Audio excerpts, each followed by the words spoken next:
ladies and gentlemen, good morning, and thank you very much for inviting me to be here with you today. It's a very exciting moment, actually. The development, including the new ophthalmology unit, represents a significant $27 million investment in improving the healthcare of the people of Auckland, and it's part of the $1.2 billion extra that the government has invested in health over the last few years. I'm just rapt to hear that this investment delivers 3 new elective theatres and an expanded 4th theatre, and it's the first set of the dedicated elective theatres up and running under the government's pre-election commitment to provide more operations for New Zealanders. All the international evidence is clear that, and as you all know this, separating your acutes from your electives does enable you to provide a lot more productive service and a lot more care for patients, and that's what you're seeking to do here. It's absolutely tremendous. Can I thank everybody who's been involved in this project? I'm told that the clinicians have been heavily involved in the planning and the design of what's happened here, and I've had an opportunity today with Dr. Levy to have a look around, and it's truly fantastic what you've been able to achieve. Can I thank all of you who have also been involved in the really tremendous success that the Auckland District Health Board has had in the last few years in lifting its level of service and performance to the people of Auckland. The amount of electives that you're doing is really significantly improved on what's been done previously, and I know it's going to get even better, and that is really making a huge difference for patients, not only in Auckland but those who also get cared for by the Auckland District Health Board.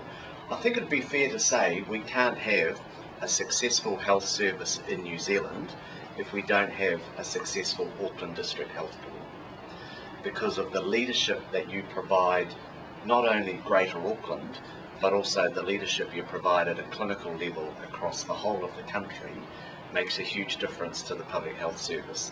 And I'm sure the Prime Minister would want me to pass on to you his appreciation for the great work that you're doing, not only for the people of Auckland but for the wider region as well. So it's really a great job being the Minister of Health. You get to deal with quality people every day. As I said to a few people, I wake up every morning and I say to my wife, God, imagine being Minister of Corrections when you can in fact be Minister of Health. But what is great is you are working with people who've got such a commitment to patients, smart, intelligent people who are looking at new and innovative ways of doing things every day. And in many ways what you're doing here is new and innovative and reflects the fact that we have to change the way that we provide service in this much tighter financial time that we're in.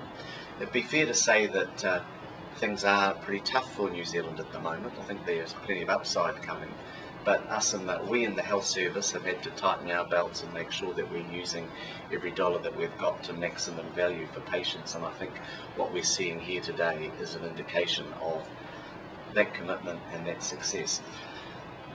Often I get invited to come and do these things where people have spent hours and hours of time, the builders, the designers, the doctors, the nurses, the anaesthetists, the healthcare assistants have really worked hard, and probably the person who's done the least hard work gets to come and do the official opening. But it really is a privilege for me to be able to do that here today. As I said, this is the first of 20 dedicated elective theatres that the government is rolling out across the country. Auckland was first to put its hands up. It's a great reflection on your leader, Chief Executive, for his willingness to be so actively involved in this as well. So thank you very much for what you're doing. I wish you all the very best, and it's a great privilege for me to be able to declare the Greenlane Surgical Centre upgrade officially open. Congratulations.